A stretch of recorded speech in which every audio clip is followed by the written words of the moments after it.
हर चीज नहीं मिलती गूगल के पास, पास। थोड़ा देर बैठा करो गुरु के पास। गुरुजी मजा आ गया मेरे को तो।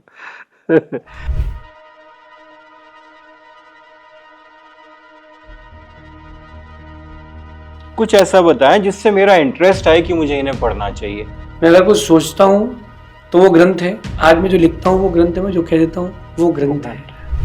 और जेन जी जो है उसको सिर्फ यही लगता है कि सब कुछ एआई कर देगी।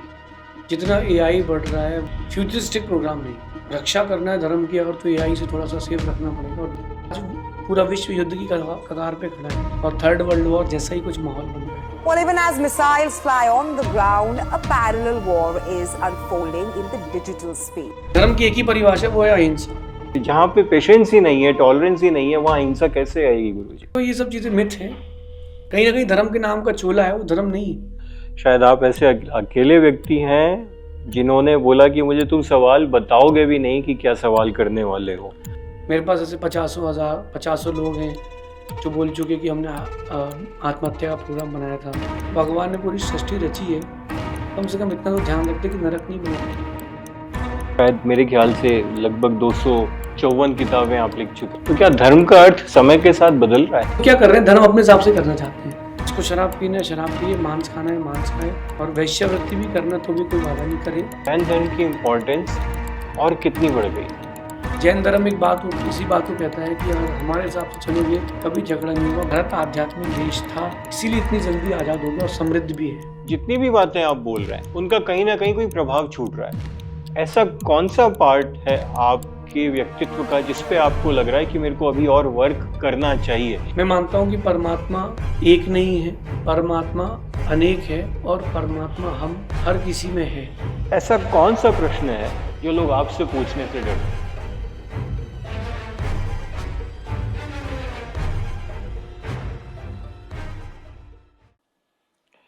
गुरुजी, आज के समय में, आधुनिक समय, एआई दिल में, दिमाग में, कामों में बढ़ती जा रही है, और जेन जी जो है उसको सिर्फ यही लगता है कि सब कुछ एआई कर देगी। धर्म, धार्मिकता और एआई, इसका क्या ऐसा रिलेशन है जिसको लोग समझ नहीं पा रहे हैं? रिलेशन क्रिएट करना पड़ेगा, रिलेशन है नहीं जी। आधुनिकता और आध्यात्मिकता, ये दोनों चीज़ें एक दूसरे की विरोधी हैं। जितना एआई बढ़ रहा है, वो मैं एक बात बोलूँगा कि फ्यूचरिस्टिक प्रोग्राम नहीं है। फ्यूचरिस्टिक प्रोग्राम नहीं है, नहीं है, क्योंकि अभी जो एआई चल रहा है वो आर्टिफिशियल इंटेलिजेंस है और दुनिया चलती है एक्चुअल इंटेलिजेंस से। सो हमको एआई में एआई चाहिए। और मैं आपसे बोलूँगा कि अगर इसको अभी कंट्रोलिंग में नहीं लाया गया तो आने वाले समय बहुत डिजास्टर हो जाएगा। धर्म को रक्षा करना है धर्म की, अगर तो एआई से थोड़ा सा सेफ रखना पड़ेगा। और दूसरी बात, कहीं ना कहीं हमें एआई का सदुपयोग भी करना पड़ेगा, क्योंकि टेक्नोलॉजी से चलना पड़ेगा। जी। जहाँ जितना आगे टेक्नोलॉजी बढ़ चुकी है उसको अपन अब रोक नहीं सकते, अब उसको सही दिशा दे सकते हैं। पानी अगर नदी को छोड़ करके शहर की ओर जाता है तो हमें पानी को दिशा सही देना पड़ेगी, रोक तो सकते नहीं। जी। ऐसे एआई जो है वो फ्यूचर में जाकर के जब वो नौकरी खाएगी लोगों की और प्रॉब्लम्स भी आएंगी, तब वो धार्मिकता का अभाव होगा। जी।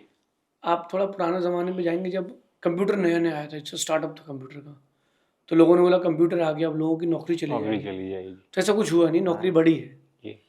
एआई का अगर सही उपयोग किया जाए तो अपन उसको सेफली यूज़ कर सकते हैं, अगर उसका प्रोटेक्टिव पर्पस ध्यान में रखा जाए।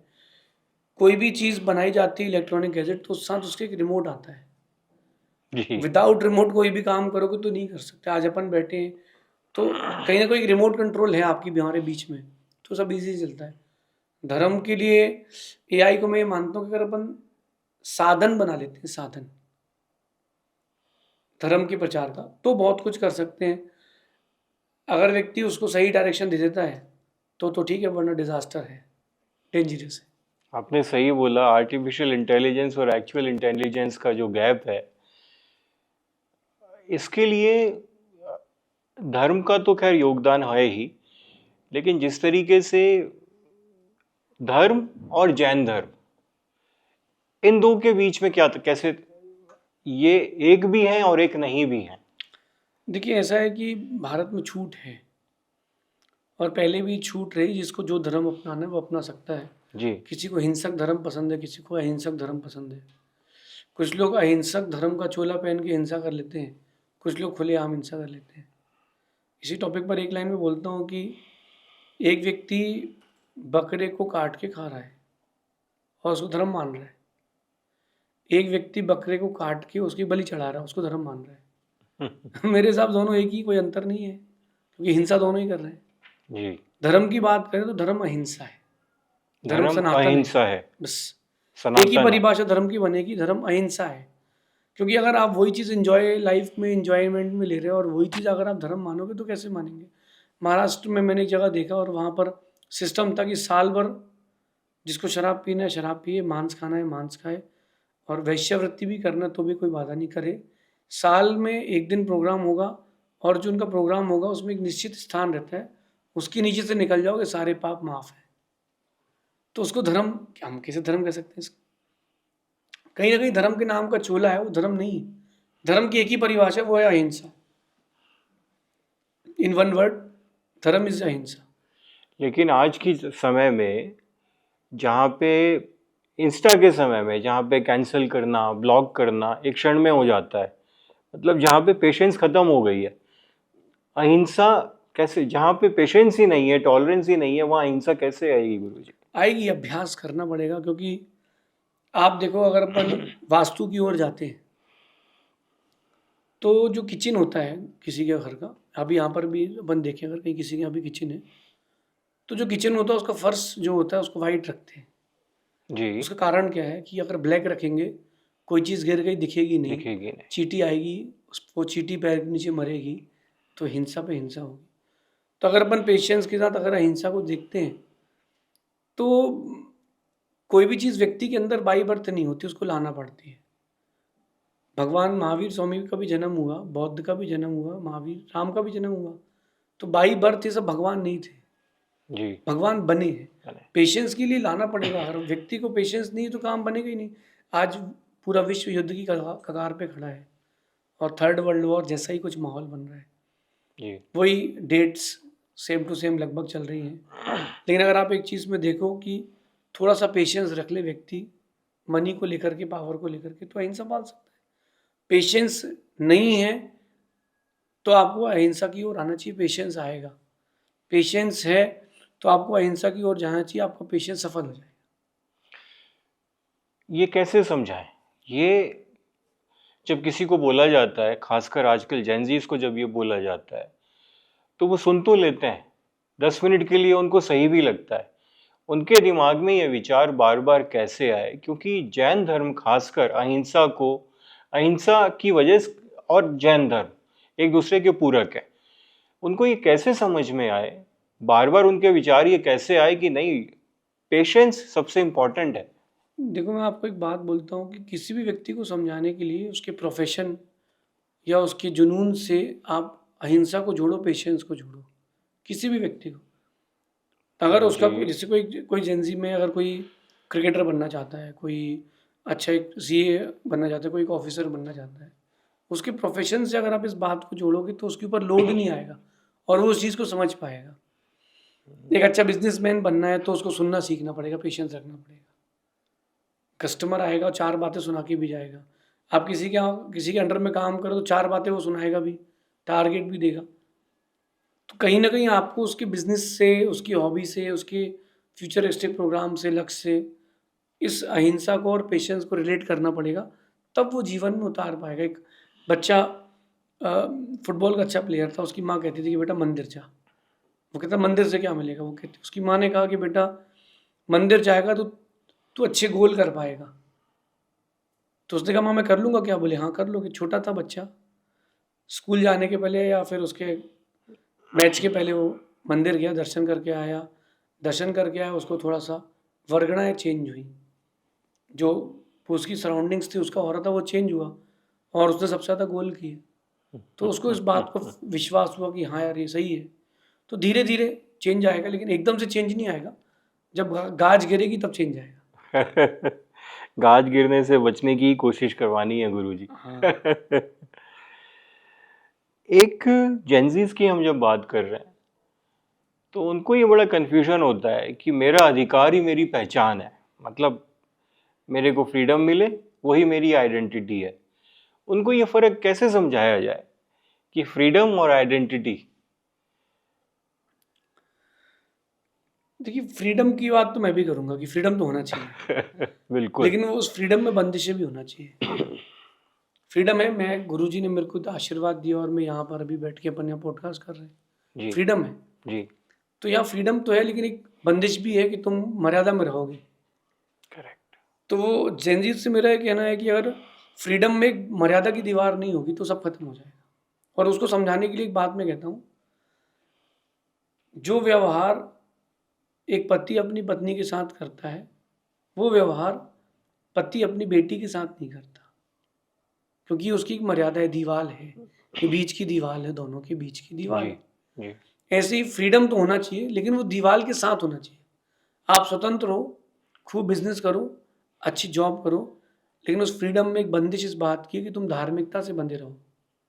नहीं बंधे रहोगे तो बह जाओगे। वो जो झूला घूमता है बहुत स्पीड से, अगर नीचे कंट्रोल करने वाला नहीं हो तो जितने लोग ऊपर बैठे हैं झूले में सब ऊपर चले जाएंगे। तो हिंदी में इसको कहते हैं कि छूट तो है लेकिन बंदिश के साथ छूट है। आप स्वतंत्र हो सकते हैं, स्वच्छंद नहीं हो सकते। जो आजकल जेनजीज में चल रहा है वो स्वतंत्रता नहीं मांग रहे, वो स्वच्छंदता मांग रहे हैं। मान रहे हैं।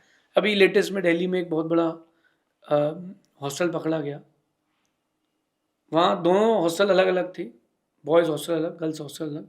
माता पिता बाहर से हॉस्टल देखकर चले जाते थे, बीच में से गेट थे, वहाँ सब लिव इन रहते थे। अब मेरा एक प्रश्न है कि माता पिता ने स्वतंत्रता तो दी है, यूज़ करो, लेकिन स्वच्छंदता नहीं। भारत जो है वो धार्मिक देश है और भारत में ये सिखाया जाता है कि आपकी समृद्धि धार्मिकता के साथ होगी। किसी भी पुराने इतिहास को उठा के देख लें, किसी बहुत महान व्यक्ति को देख लें, बिना धार्मिकता के उसको ऊंचाइयां नहीं मिलेगी। जी। तो जो आज के बच्चे सोच रहे हैं कि मैं पढ़ लूँगा, डिग्री मिल जाएगी, स्वतंत्र हो जाऊँगा और मैं बहुत कुछ कर लूँगा, नहीं नहीं, यही स्वतंत्रता आगे जा कर के आपको एक बहुत गंदे शब्द की ओर लेके जाएगी, उसका नाम है तलाक, डिवोर्स। आज उसके रेट बहुत ज़्यादा हो गए। जी। कारण यही है, बच्चा शुरू से फ्रीडम में रहा, अकेला रहा, अकेले रूम मिल गया उसको, पीजी मिल गई, जितने बजे उठना उठ रहा है, जो करना है वो कर रहा है। अब फिर बाद में बंदिशें आती हैं, तो स्वतंत्रता, वो जिसको स्वतंत्रता मान रहा था वो स्वच्छंदता थी, वो स्वच्छंदता बायस हो जाती है, फिर ये सब प्रॉब्लम्स। और जब स्वच्छंदता आती है तो शायद वो आपकी पहचान को बदल देती है, आपके संस्कारों से अलग ले जाती है। जब भी स्वच्छंदता आती है तो वो सिर्फ और सिर्फ आपको गिराती ही है, दूसरी चीज नहीं होती। स्वच्छंदता यानी गिराना है। अभी भारत युद्ध चल रहा है ऑल ओवर द वर्ल्ड, अपन देखें जी। ऐसा कौन किसी देश के ऊपर हमला कर सकता है किसी चीज के लिए? ये स्वच्छंदता है। और इस स्वच्छंदता के दुरुपयोग से जो कर रहा है, इसका दुरुपयोग एक दिन उसके साथ भी ऐसी होगा। कभी ना कभी कोई और ना सुपर पावर बनेगा। आज तुम किसी के ऊपर बॉम्ब फेंक सकते हो, कल वो तुम्हारे ऊपर भी फेंकेगा। अब वो दिन गए कि डर के बैठने वाली बात थी, अब सब पावरफुल हैं, एक छोटा सा सुराग मिलेगा और सब खत्म हो जाएगा। जब स्वच्छंदता की बात आएगी और ये बात आएगी कि संयम भी होना चाहिए, जो आप फरमा रहे हैं, संयम में मौन का कितना बड़ा योगदान है?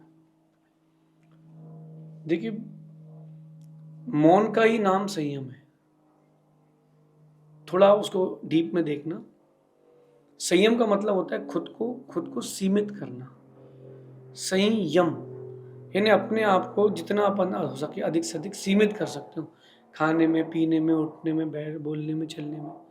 तो हर चीज़ में इसका प्रयोग करना चाहिए। और मौन आपके जो संयम है, मैं जेनजी से एक बात करूँगा कि अगर मौन आपके जीवन में आता है और संयम के साथ आता है तो आपका तो ग्राफ कहीं और चला जाएगा। शब्द बोलना, अच्छे शब्द बोलना, दोनों में बहुत अंतर हो गया। जिनको शब्द बोलना है वो केवल बोल के निकल जाएंगे, लेकिन जो अच्छे शब्द बोलना है वो संयम से आएगा। मैं तो एक बात बोलूँगा कि जिसको अनलिमिटेड होना है जिसको आकाश बनना है, आकाश छूना नहीं, जिसको आकाश आकाश बनना है। बनना है उसको अपने आप को लिमिटेड करना पड़ेगा, कैसे? लिमिटेड करना पड़ेगा। मैं आपकी भाषा में कहूँ तो जी अनलिमिटेड होना है तो आपको लिमिटेड होना पड़ेगा। जी आप लोगों से मिले, लिमिटेड मिले, लोगों से बोले, लिमिटेड बोले, खाना खाएं एक लिमिट में खाएं, पैसा जोड़ें एक लिमिट में जोड़ें। आज भी अपन पॉडकास्ट कर रहे हैं तो एक उसका एक लिमिट है। जी ऐसा नहीं कि रात को बैठेंगे अपन 8 बजे तक चल ही रहा है। हर चीज़ को एक लिमिट में बाउंड कर रहे हैं आप, फिर आप देखो कितना बढ़िया होगा। पहले के जो लोग रहते थे उनके यहाँ फ्रिज नहीं होता था।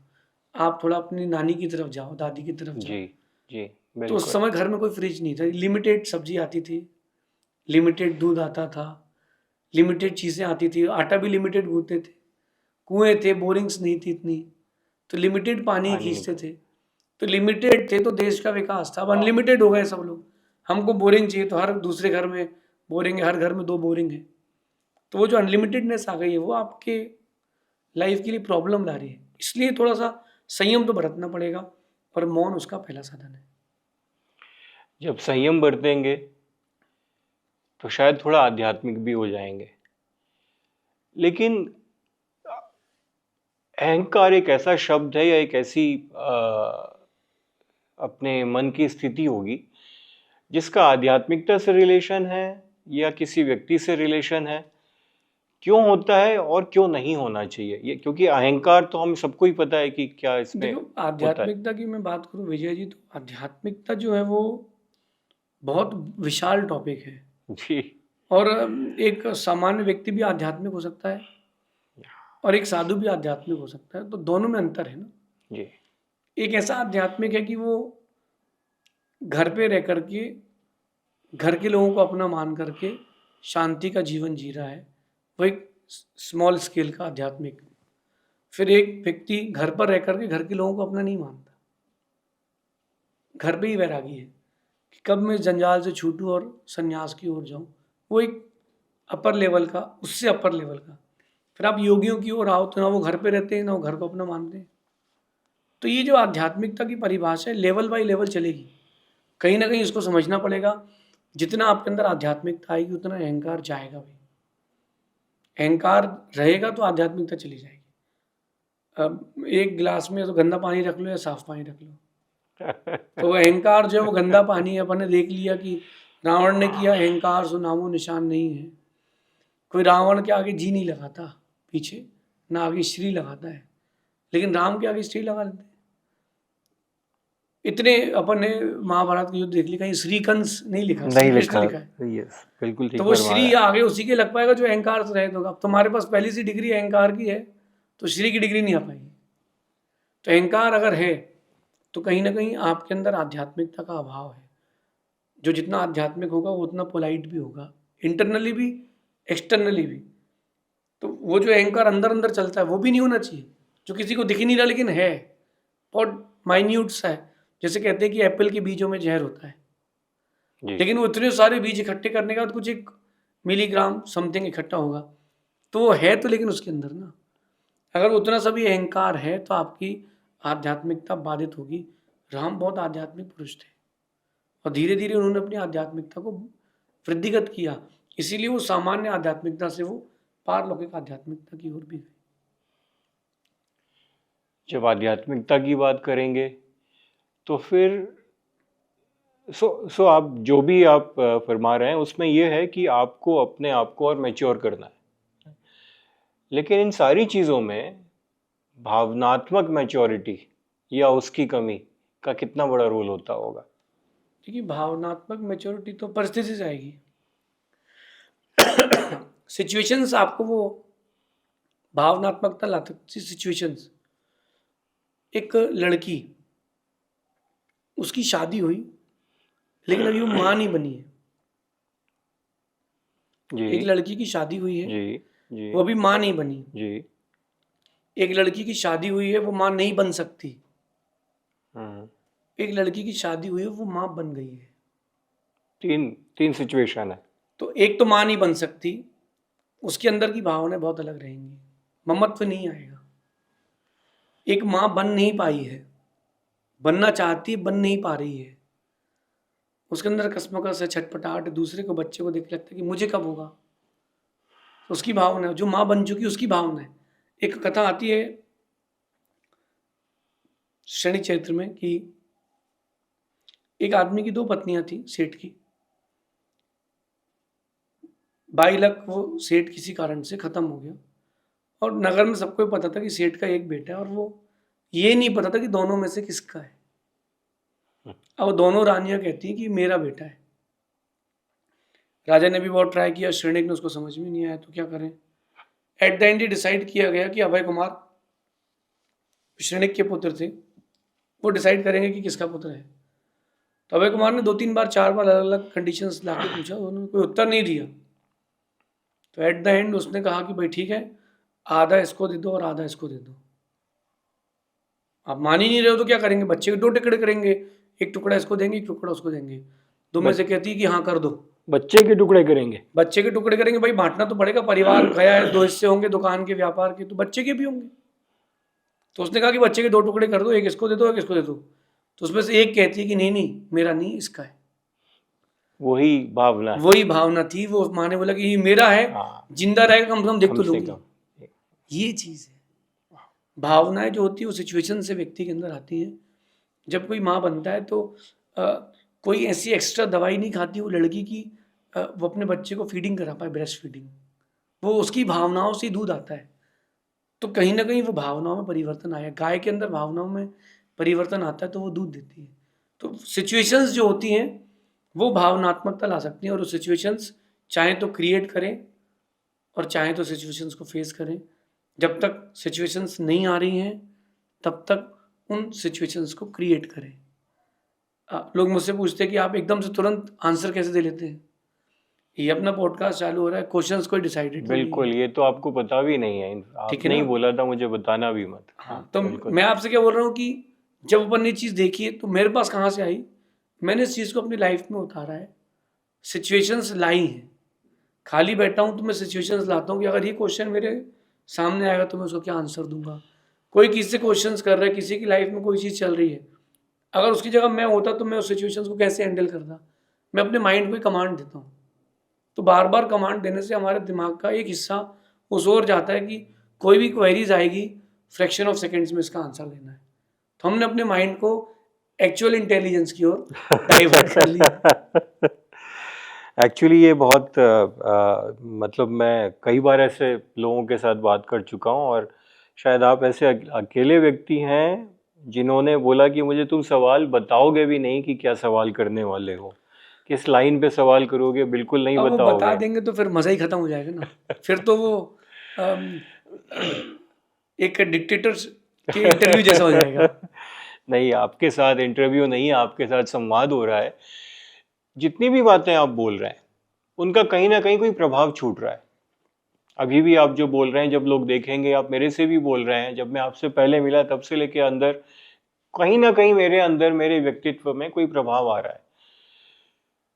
जब आपकी बातों से, आपके शब्दों से किसी के ऊपर कोई प्रभाव आता है तो वो जिम्मेदारी आपको कैसी लगती है?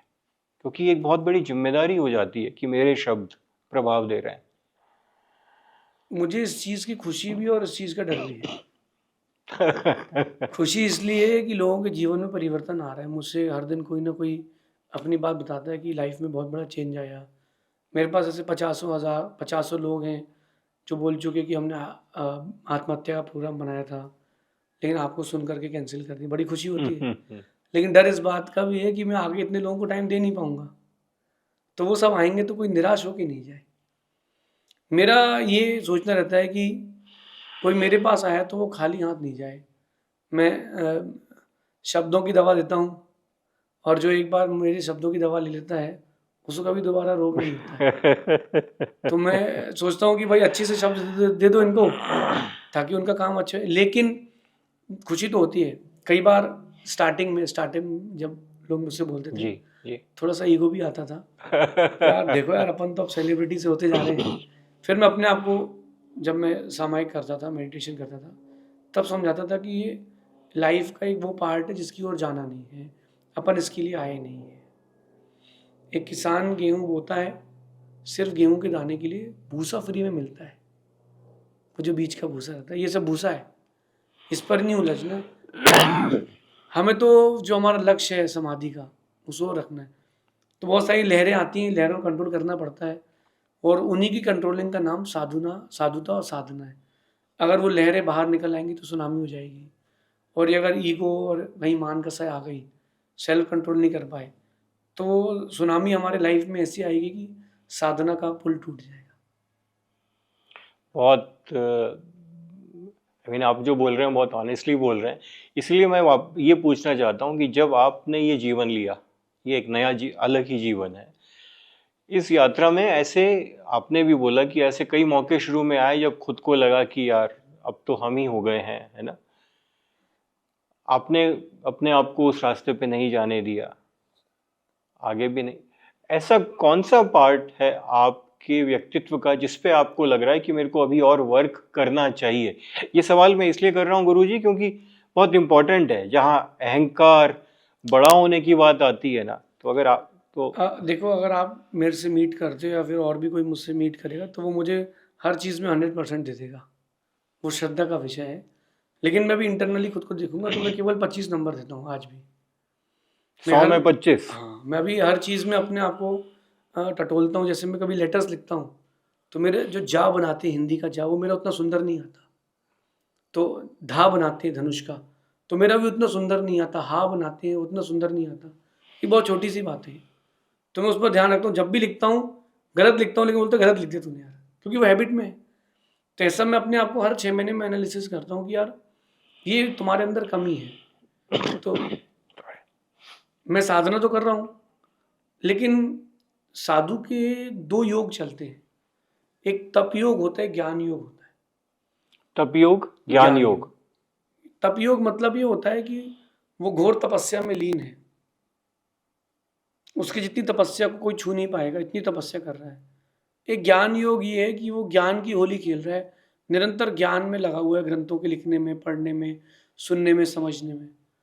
तो मैं हर 6 महीने अपना रिपोर्ट कार्ड बनाता हूँ कि अभी इस साल 6 महीने में अपनी क्या कमी रह गई। वो जो तप योग वाला पोर्शन है वो थोड़ा मुझे अभी कमज़ोर लगता है, क्योंकि बड़े बड़े उपवास करना वो अभी मेरी कहीं ना कहीं कमज़ोरी है। मैं उसको दूर करूँगा, लेकिन अभी उस पर प्रोसेस, अभी ज्ञान योग चल रहा है। एज वाइज मैं उसको डिवाइड करके रखा हूँ कि इतने साल में ये करना और ये करना है। कई बार मैं अपनी अगर कमी बताऊँ तो मैं थोड़ा सा ज़्यादा फ्रेंडली हो जाता हूँ, जिससे खुल गए तो खुल गए। तो मुझे लगता है कि नहीं, वहाँ गंभीर रहना चाहिए। तो कुछ चीज़ें जो होती हैं वो गंभीरता से ही अच्छी लगती हैं। आगे आने वाले फ्यूचर में जब मैं किसी का गुरु बनूंगा, लोग मेरे शिष्य बनेंगे। एक सामान्य शिष्य की बात भी नहीं, बहुत हैं आपके शिष्य, गुरु साधक शिष्य की बात कर रहा हूँ मैं। जी। एक तो शिष्य हो गया सामान्य, एक होता है साधक शिष्य जो मेरे जैसा साधु बनेगा। तो जब वो कोई मेरे पास आएगा तो मेरे को उतना वजन अपने पास रखना पड़ेगा। ऐसा क्रेन, जब कोई क्रेन 50 टन का वजन उठाती है तो पहले अपने पास भी रखती है, नहीं तो क्रेन उल्टी हो जाएगी। तो मुझे अपने पास वजन रखना पड़ेगा गंभीरता का। वो कहीं ना कहीं जीवन के लिए बहुत इम्पोर्टेंट है। पुरुष में गंभीरता होना बहुत ज़रूरी है, और स्त्री में उत्साह होना बहुत ज़रूरी है। उत्साह नहीं होगा तो एक ही घर में रहकर के स्त्री कैसे घर चला पाएगी? वही 4 दीवारी में रहना है उसको। बेटे बच्चे को संभालना है, पति को संभालना है, घर संभालना है, खाना, ये बस दिन भर वही करते रहना उसको। उसके पास उत्साह होना चाहिए, और पुरुष के पास गंभीरता होना चाहिए, क्योंकि वो बाजार में है। तो जो बाहर है वो गंभीर रहेगा, तो मुझे बाहर रहना पड़ता है, तो मुझे गंभीर रहना पड़ेगा। तो मैं इस पर काम कर रहा हूँ, और मुझे लगता है कि सांप के पैर सांप को दिखते हैं।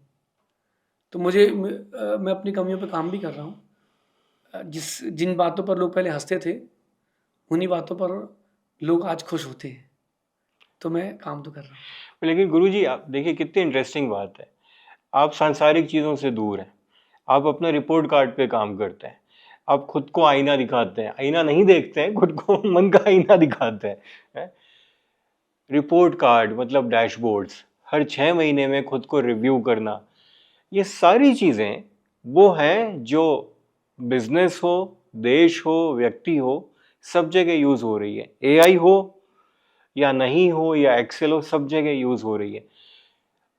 मतलब बहुत इंटरेस्टिंगली आपने इसको रिलेट किया है, क्योंकि आप इस तरीके से कह रहे हैं। लेकिन अब इसी को अगर मैं और आगे ले जाता हूँ, तो जब हम ये बात करते हैं कि मेरे को अपना डैशबोर्ड बनाना है और मैं अभी वो कर रहा हूँ जो मुझे करना जरूरी है, ये अगर हमारे शब्दों में बोले तो माइलस्टोन्स हैं, एक बड़े गोल के छोटे छोटे माइलस्टोन्स हैं। कितनी इंपॉर्टेंस है इसकी गुरु जी? किसी भी बड़ी चीज़ को हासिल करने के लिए टुकड़ों पे तो उसको रखना पड़ेगा।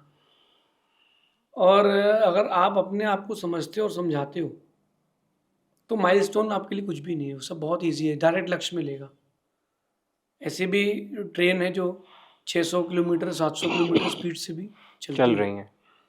तो अगर आपको माइलस्टोन तक जाना है या माइलस्टोन को छोड़ करके डायरेक्ट लक्ष्य तक जाना है तो कहीं ना कहीं आपको एक्स्ट्रा एफर्ट तो करना पड़ेगा।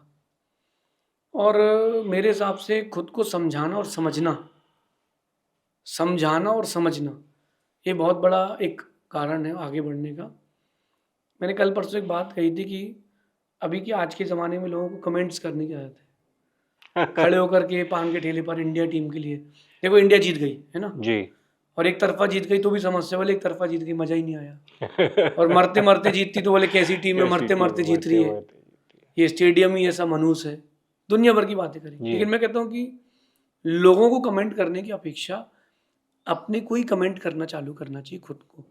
मैं हर दिन खुद को कमेंट करता हूँ, खुद के कमेंट बॉक्स में अंदर खोल के कि देख भाई आज ये गलत काम हो गया। कमेंट मुझे दिखता हो मैंने किया है तो मुझे चुभता है कि यार जब तुमको बुरा लग रहा है तो दूसरों को कैसा लगता होगा।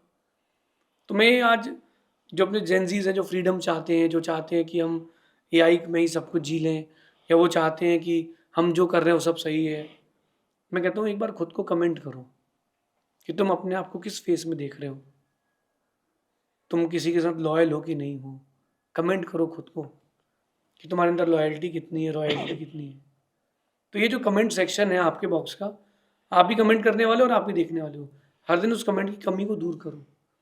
क्योंकि जब दूसरा कोई बात कहता है तो बहुत चुभती है, और वही बात अगर आप खुद करो तो नहीं चुभती है। अगर आपने गाड़ी लॉक करी, कार लॉक करी और चाबी उसमें रह गई अंदर कार की, तो आप इतना चिड़चिड़ नहीं करोगे किसी को बुला करके कांच खुलवा के व्हाट्सएवर जो भी करके। और वही अगर किसी नौकर से, सर्वेंट से, वाइफ से, किसी और से, दोस्त से रह जाए तो आपको आग बबूला हो जाओगे। तो उस चीज़ को खुद के ऊपर कमेंट करो कि यार तेरे से होता तो तू क्या कहना, देख तू यहाँ इसको ऐसा बोलेगा तेरा माइलस्टोन पीछे हो जाएगा। तो खुद से संवाद तो करना पड़ेगा, इसको आत्म संवाद की कला कहते हैं। गुरुजी आपने इसी के पहले ये भी बोला था कि खुद को क्रेन बनना पड़ता है। लोग अक्सर बोलते हैं कि खुद को चुंबक होना चाहिए, लेकिन आपने बोला क्रेन होना चाहिए, क्योंकि आपके अंदर उतनी क्षमता होनी चाहिए कि उस बोझ को संभाल सकें, बैलेंस कर सकें। मेरे ख्याल से ये एक बहुत यूनिक थॉट है। मैं वापस से आता हूँ, जब आपने बोला कि मैंने जब इस नए काल को अपने शुरू किया, इसके पहले भी इच्छाएं थी, आज भी इच्छाएं हैं। इच्छाएं खत्म होती हैं या परिवर्तित होती हैं? अगर आप मेरा पॉइंट ऑफ व्यू मानते हो तो इच्छाएं कभी खत्म नहीं होती। इच्छाओं के खत्म होने का एक ही स्थान है, वो है परमात्मा के पास जाने का। जब परमात्मा बन जाते हैं तो इच्छाएं खत्म हो जाती हैं। बहुत सारे लोगों का कहना है कि हम परमात्मा के अंश हैं, हमारे अंदर, हर किसी के अंदर परमात्मा का अंश। मैं से नहीं मानता हूँ। मैं मानता हूँ कि परमात्मा एक नहीं है, परमात्मा अनेक है, और परमात्मा हम हर किसी में है, हर एक में है। और वहाँ पहुँचने के बाद इच्छाएं खत्म होती हैं, उसके पहले इच्छाएं खत्म नहीं होंगी। अब क्या करेंगे, अब जैसे मैं भी इंसान हूँ, मेरी भी इच्छाएं होती हैं, तो मैं क्या करता हूँ, इच्छाओं को डाइवर्ट करता हूँ। इसी का नाम तप है, इच्छा निरोधो तपः। इच्छा का निरोध करना, इसी का नाम तप है। अब मेरी इच्छा हो रही है कि एसी में बैठना है, गर्मी का मौसम आ गया है, तो मैं खुद से कहता हूँ कि आप साधु हो, आप एसी कूलर में नहीं बैठ सकते हो। तो मैंने खुद को डाइवर्ट किया, इच्छाओं का निरोध किया, यही तप हो गया। तो मैंने अपने आप को डाइवर्ट किया है। मतलब ये समझ लीजिए आपकी जब कहीं लॉन्ग रूट में, हाईवे में जाते हैं और दूर से बोर्ड चमकता है डाइवर्जन अहेड, डाइवर्जन अहेड। तो जब भी इच्छाएं होती तो वो डाइवर्जन अहेड का थॉट साधु के मन में आता है कि नहीं, यहाँ जाना नहीं है, यहाँ जाओगे तो डूब जाओगे, डाइवर्जन लो। और उसी थॉट प्रोसेस से अपन इच्छाओं को टर्न आउट करते हैं। तो इच्छाओं को अगर आपने टर्न आउट कर लिया तो बेस्ट है, और इच्छाओं में चले गए तो साधना कई बार टूट भी जाती है। बहुत सारे लोग मेरे से बहुत सारे प्रकार की बातें करते हैं, मैं उसमें देखता हूँ कि मेरा मन किस ओर जा रहा है और किस ओर जाना चाहिए। जिस ओर जाना चाहिए उसी ओर भेजूंगा, इसी का नाम साधना है। मेरे ख्याल से इसके लिए तो साधु होना भी जरूरी नहीं है, ये संयम और ये सोच तो हर जैनजी ये क्या हर एक को लानी चाहिए। आपने एक चीज और भी बोली कि परमात्मा बहुत सारा है।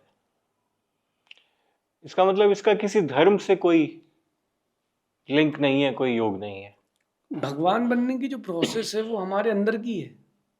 हम किसी पर डिपेंड होकर के भगवान नहीं बन सकते। मंदिर में बैठे भगवान जो हैं उनमें वीतरागता हो, राग द्वेष नहीं हो, तब तो परमात्मा मानेंगे उनको। हम आधार चाहिए ना, उनको सीढ़ियाँ चाहिए।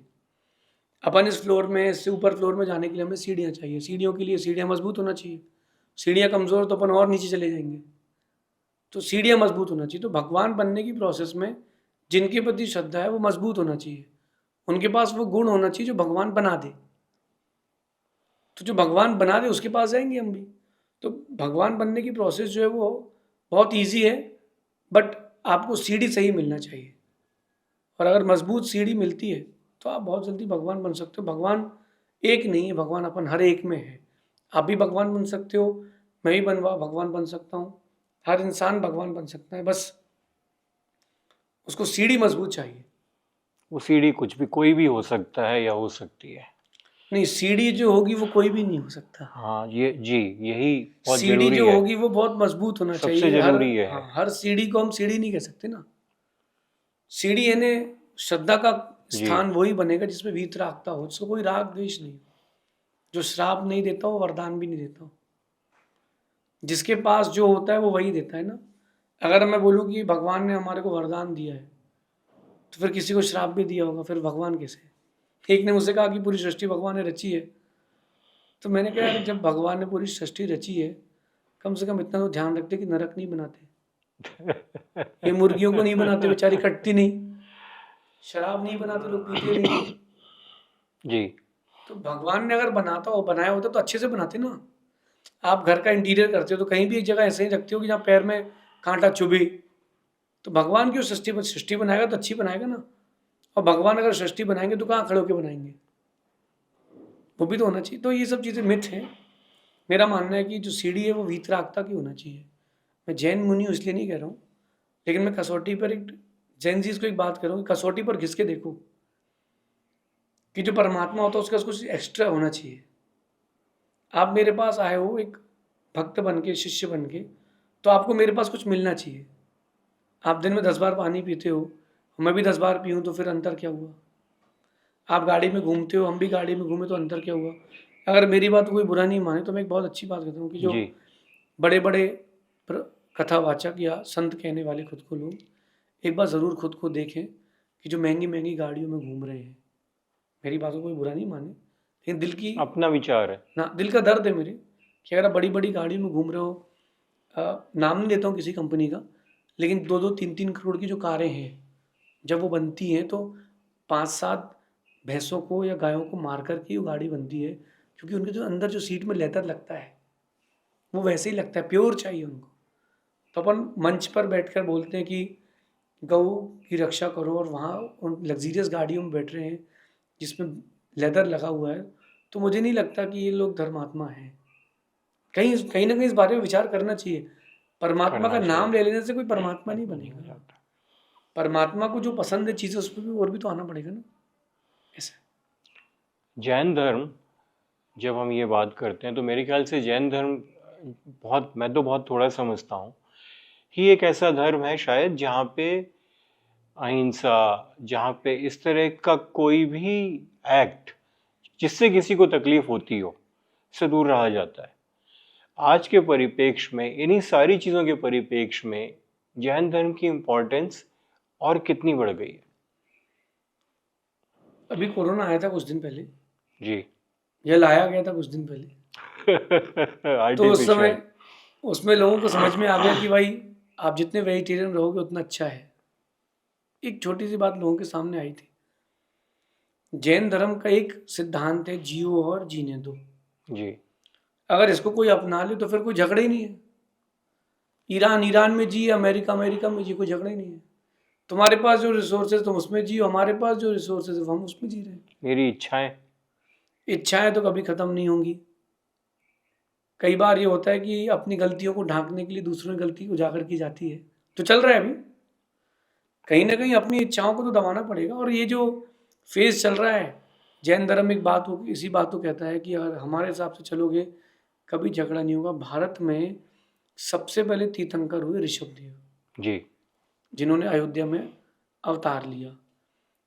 उनसे लेकर भगवान महावीर स्वामी तक, और महावीर स्वामी से लेकर आज तक कभी भी भारत देश के किसी भी राजा ने इस माटी की क्वालिटी रही है कि किसी देश पर आक्रमण नहीं किया। अपनी सीमा को उन्होंने लांगा नहीं है। जो हमारे पास था वो उसमें सेटिस्फाइड थे कि हमारे पास इतना भारत है तो इतने में सेटिस्फाइड है। कि इंडिया में इतनी पावर नहीं है कि छोटे छोटे देशों को एक्वायर बिल्कुल कर सकता है। लेकिन इंडिया ने कभी ट्राई नहीं किया। कब उनसे फ्रेंडशिप करी है, उनके लिए रिसोर्सेज अवेलेबल कराए हैं। इंडिया ने कभी ऐसा नहीं किया। मैं वर्तमान के शासक की बात नहीं करता हूँ, मैं इंडिया की बात कर रहा हूँ, भारत की बात कर रहा हूँ। तो उस समय उन्होंने कभी किसी को लूटा नहीं है। उनकी जो वो थी टेरिटरी, उन्होंने अपनी टेरिटरी सीमाओं को ही मजबूत किया है और बाकी किसी को परेशान नहीं किया। जैन धर्म यही कहता है कि जो तुम्हारे पास है उसमें सेटिस्फाइड रहो, जो प्राप्त है वो पर्याप्त है। ये जो युद्ध चल रहा है कि इस देश को मारो, उस पर बम गिराओ, उसको उस देश के प्रधानमंत्री को अगवा कर लो, मैं कहता हूँ कि तुम्हारी जिंदगी कितनी जो सब करा रहा है। 10 साल और जियोगे, 15 साल और जियोगे, आफ्टर दैट क्या है। सिकंदर जब भारत आया तो उसने देखा कि एक जैन मुनि बैठे हुए हैं, तपस्या कर रहे हैं, तो उसको दया आएगी, यार गरीब देश है बेचारा, तो इसको कोई 2-4 जोड़ी कपड़े तो दे दो, या बेचारे गरीब बेचारा बैठा है। तो उसने अपने सैनिक के हाथ से कपड़े भेज दिए कि इनको पहना दो महाराज को, बेचारे गरीब है। तो महाराज ने उसको देख के इग्नोर कर दिया, उपेक्षा कर दी उसकी। फिर दोबारा किसी बड़े अधिकारी को भेजा तो उन्होंने फिर इग्नोर कर दिया। तीसरी बार एक समझदार व्यक्ति को भेजा, उन्होंने कहा कि देखो आपको इसकी ज़रूरत है, आप ले लो, आप गरीब हैं। आप गरीब से बोला कि आप गरीब हैं, आपके पास कपड़े नहीं पहने। तो वो महाराज बोले कि गरीब मैं नहीं हूँ, गरीब तुम्हारा राजा है, जो गरीब है उसको ये दे करके आओ। सिकंदर को इतनी बड़ी बात कह देना, मतलब कि गरीब तुम्हारा राजा है। तो सिकंदर चल के आया, बोले कि मैं कहाँ से गरीब हूँ। बोले तुम गरीब नहीं हो। बोले मैं कोई गरीब नहीं हूँ। तो बोले तुमसे बड़ा कोई गरीब ही नहीं है। बोले मेरे पास बहुत कुछ है। तो बोले बताओ क्या क्या है। बोले मैं सिकंदर विश्व विजेता हूँ। तो बोले जब तुम विश्व को जीत चुके हो तो भारत में क्यों आए। जब तुम्हारे पास इतना कुछ है तो यहाँ क्यों आए। उसका मतलब तुम गरीब हो। गरीब ही लूटता है लोगों को, अमीर नहीं लूटता। तो उसको ये बात समझ में आई और उसने वहाँ से वापस पलायन किया। कि ये सब चीज़ें तब समझ में आती है व्यक्ति के वो कनेक्शन में आती है। जब आप ये बोल रहे हैं तो जैन धर्म में एक और शब्द है अपरिग्रह। अपरिग्रह कितना इम्पोर्टेंट है आज के समय में। जो मैंने स्टार्टिंग में बात कही थी ना, अपरिग्रह के लिए लिमिटेशन, संग्रह ना करना। इसके भी वेरिएशंस हैं जी। इसकी भी मैंने वेरिएशन समझते ना जी। जो जिस पोजीशन में है वो उतना परिग्रह रखने का अधिकारी है, और उसको उतना परिग्रह रखना भी चाहिए जो जितने का अधिकारी है। मैं साधु हूँ, मेरे पास अगर कौड़ी है तो मैं कौड़ी का नहीं हूँ, और एक श्रावक हैं आप और आपके पास कौड़ी नहीं है तो तुम कौड़ी के नहीं हो। कौड़ी है ना पैसा। हाँ जी जी। जो बचपन में अपन खेलते थे जी। तो आप एक श्रावक है तो आपके पास पैसा होना चाहिए, क्योंकि तुमको घर चलाना है, परिवार चलाना है, धर्म चलाना है, देश चलाना है। तो आपके पास पैसा होना चाहिए, लेकिन उसके एक लिमिटेशंस कर लो कि इसके आगे मैं नहीं जाऊंगा, इतना पर्याप्त है। मैं साधु हूँ तो मुझे पैसों की कोई ज़रूरत नहीं, घर की कोई ज़रूरत नहीं, मकान की ज़मीन की कोई ज़रूरत नहीं। मुझे चाहिए पिछी कमंडल, अपने ग्रंथ माला, बस ये मेरे पास परिग्रह है। अब परिग्रहवाद का मतलब ये होता है जो यूज़फुल है आपकी सिचुएशन से उसको रखो, जो यूज़फुल नहीं है उसको छोड़ो। एक व्यक्ति के पास 3-3, 4-4 फ़ोन की क्या यूजेस है। पहले के लोग जब व्यापार करते थे ना तो सुबह भोजन करके मंदिर जा कर के दुकान खोलते थे 11 बजे, 11 बजे दुकान खोली, उन्होंने देखा 5 बजे तक व्यापार हो गया, अपना जो टारगेट था पूरा हो गया, दुकान मंगल कर ही चले गए। आज का आदमी तो बैल की तरह लगा हुआ है, कल का और कवर कर लो, परसों का और कवर कर लो। ये चीजें परिग्रहवाद में आती हैं। चींटी की तरह जीवन जी रहा है श्रावक। जेंजिस की बात करें तो मधुमक्खी की तरह जीवन होने वाला है इनका। पूरे जीवन भर शहद जोड़ेंगे, आखिरी में एक साथ छोड़ेंगे। चींटी क्या करती है? चींटी का बिल कभी देखना आप, उसमें क्या क्या नहीं मिलेगा, सब कुछ मिल जाएगा। खाती कितना है, उसका पेट कितना है। अगर चींटी एक इतना बड़ा, लगभग अपनी उंगली के एक पोरे बराबर एक सेव का दाना ले जाती है, चींटी का पेट कितना है? 10 दिन तो खा सकती है उसको, लेकिन वो मन नहीं मारता ना उसका, तो वो इकट्ठा कर रखती है, और रखो और रखो। एट द एंड बरसात आती, पानी गिरता, सब खत्म। तो यही श्रावक एक सामान्य आदमी कर रहा है, जोड़ रहा है, जोड़ रहा है, जोड़ रहा है, और जिंदगी का एक क्षण आएगा कि एक साथ सब छोड़ रहा है। जब आंख बंद होगी तो कुछ भी नहीं बचेगा, तुम कहीं और, सामान कहीं और। ये वो कंपनीज भी नहीं है वर्तमान की, आपको तुमको जो दूसरी जन्म में जाओगे तो ट्रांसफर कर देगी। तो उतने ही रखें अपन जितना ज़रूरी है, ज़्यादा रखने से क्या मतलब। मैं जब आहार के लिए जाता हूँ तो मैं कई लोग मुझसे बोलते हैं कि आज आपने बहुत कम लिया, कई लोग कहते हैं आपने अच्छे से लिया आज। तो मैं देखता हूँ कि मेरा आज का काम जितने में चल जाएगा उतना मैं ले लूँ, क्योंकि कल सुबह तो फिर भूख लगनी है। चिड़िया अच्छी है, आज के इंसान से अच्छी चिड़िया है। उतना घोंसला बनाती जितने में वो और उसका परिवार रहे, उतने ही दाना चुग के लाती इतने उसका परिवार चल जाए। कोई स्टॉक नहीं उसके यहाँ। आज इंसान के पास तो 2-2, 5-5 पीढ़ी का स्टॉक है, फिर भी मर रहे हैं। ये और जोड़ लो, वो और जोड़ लो, चांदी कम हो जाए तो मैं ले लूँ, ज़्यादा हो जाए तो बेच दूँ, इसी टेंशन में मर रहे हैं लोग। क्या मतलब है? अनलिमिटेड होना है तो लिमिटेड हो जाओ। अनलिमिटेड होना है तो लिमिटेड हो जाओ। एक ही धर्म में बहुत सारे अलग अलग तरह के भी संप्रदाय या ग्रुप्स बन जाते हैं। जैन धर्म में भी ऐसा होता है कि लोग, एक संगठन है, जब वो लोगों को साल में एक बार इकट्ठा करता है, तो ऐसा भी देखा गया है कि लोगों को, वो जैन हो, ज़्यादातर जैन ही हैं उसमें, कि उनको वहाँ पे अल्कोहल होना जरूरी है। देखिए, मैं ये मानता हूँ कि दूसरों को सेटिस्फाइड करने के लिए हम अपनी आइडेंटिटी नहीं खो सकते। जेनजी से मैं एक बात करता हूँ, आपको लगता है कि लोगों को अगर अल्कोहल, कोई ऐसी संस्था है या कोई ऐसा करता है, तो मैं कहता हूँ कि अगर उसको लगता है कि अल्कोहल सर्व नहीं करेंगे या सर्व नहीं करवाएंगे, चाहे पैसा आप दो चाहे वो दे, तो फिर वो कम्युनिटी हमसे टूट जाएगी। ऐसा नहीं है। जो एक ग्रुप बना हुआ है वो लोगों को अच्छा बनाने के लिए बना हुआ है। जी। पहले के जो राजनेता होते थे वो बहुत धार्मिक होते थे, बहुत धार्मिक होते थे राजनेता भी। जब भारत का विभाजन हुआ, जी, इंडिया पाकिस्तान, इंडिया आज़ाद हुआ, तो उस समय मध्य भारत बना, मध्य प्रदेश नहीं था। हाँ जी, और पहले मुख्यमंत्री उसके दिगंबर जैन थे, मिश्री लाल जी गंगवाल, इसी इंदौर के। अब बात समझना, नेहरू जी का फ़ोन आता है उनके पास कि ब्रिटेन से अपने बहुत सारे जानने वाले आ रहे हैं, तो वो इंदौर घूमेंगे और उनको आपको पूरी भोजन करवाना है उनके हिसाब से। उनके हिसाब से। तो गंगवाल जी ने पूछा मिश्री लाल जी ने, मतलब क्या हुआ? बोले नहीं, वो जो खाते हैं वो सर्व करना पड़ेगा। तो उन्होंने कहा सर 2 मिनट रुकिए सर, मैं यहाँ से अपना रेजिग्नेशन लेटर भेज रहा हूँ। मुख्यमंत्री कह रहा है प्रधानमंत्री से कि सर मैं अपना रेजिग्नेशन लेटर भेज रहा हूँ कि मैं इस पोस्ट पर नहीं हूँ आज से। बोले आप ऐसा कैसे कर सकते हैं? तो उन्होंने एक बात बोली थी कि मैं अपना धर्म बेच करके किसी का स्वागत नहीं कर सकता हूँ। वाह। तो उन्होंने कहा कि नहीं होता, वो करना पड़ेगा। तो उन मिश्री लाल जी ने कहा कि अगर उनकी खातिरदारी में कोई कमी हो तो आप मुझसे बोलना। और उन्होंने ज़मीन में बैठा करके उनको सुंदर से गलीचे पर बैठा करके, जो अपने यहाँ पार्टी लगाने की परंपरा है वैसा रख करके डीबीसी खिलाया, दाल बाटी चूरमा। और वो लोग उंगलियां चाट गए। उन्होंने बोला कि ये कैसे? तो मिश्री लाल जी ने कहा कि ये भारतीय अहिंसा के भोजन का स्वाद है। तो बोले कि ये वेजिटेरियन फूड भी इतना टेस्टी होता है, भारतीय अहिंसा के भोजन का स्वाद। तो उन्होंने एक बात बोली, जो अंग्रेज थे, उन्होंने बोला कि क्या वेजिटेरियन फूड भी इतना टेस्टी होता है? उन्होंने कहा होता ही, हमारे बनाने वाले, ये मेरी बहू ने बनाया है, मेरी बेटी ने बनाया है। ये मेरी पत्नी ने बनाया है। तो बोले अगर ऐसा भोजन मिले तो हम लोग नॉनवेज नहीं खाएंगे। फिर नेहरू जी से उन्होंने कहा कि देखिए कह रहे कि हम नॉनवेज नहीं खाएंगे, ऐसा भोजन मिले तो मेरा कहना है इसी कॉन्टेक्स्ट में मैं कह रहा हूँ कि अगर कोई सोचता है कि एक कम्युनिटी मुझसे छूट जाएगी तो अभी आप कमज़ोर हो, आपको उनको डाइवर्सिफिकेशन की ओर लाना चाहिए कि एक तरफ अल्कोहल रखो कि उनसे कहो कि देखो आज से अपन एक बड़े ग्रुप में हैं, आज से अपन एक प्रतिज्ञा लेते हैं कि we will boycott the alcohol, और उसके ऐसा कुछ कर के प्रेजेंट करें।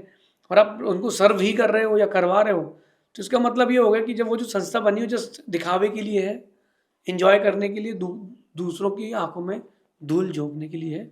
फिर भी ध्यान रखें कि ऐसी कोई धूल नहीं बनी आज तक जो परमात्मा की आंखों में या कर्म की आंखों में आप झोंक सको। कर्म सबको देख ही रहे।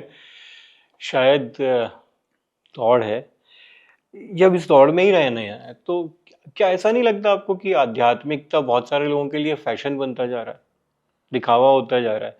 क्योंकि ये जो अपन अभी बात कर रहे थे, अल्कोहल सर्व करना ऐसी जगहों पे जहाँ पे ऐसे संगठनों में जहाँ पे शायद नहीं होना चाहिए, क्या ये आध्यात्मिकता फैशन नहीं हो रही है? आपका कहना किसी एक पॉइंट ऑफ व्यू से बहुत सही भी है।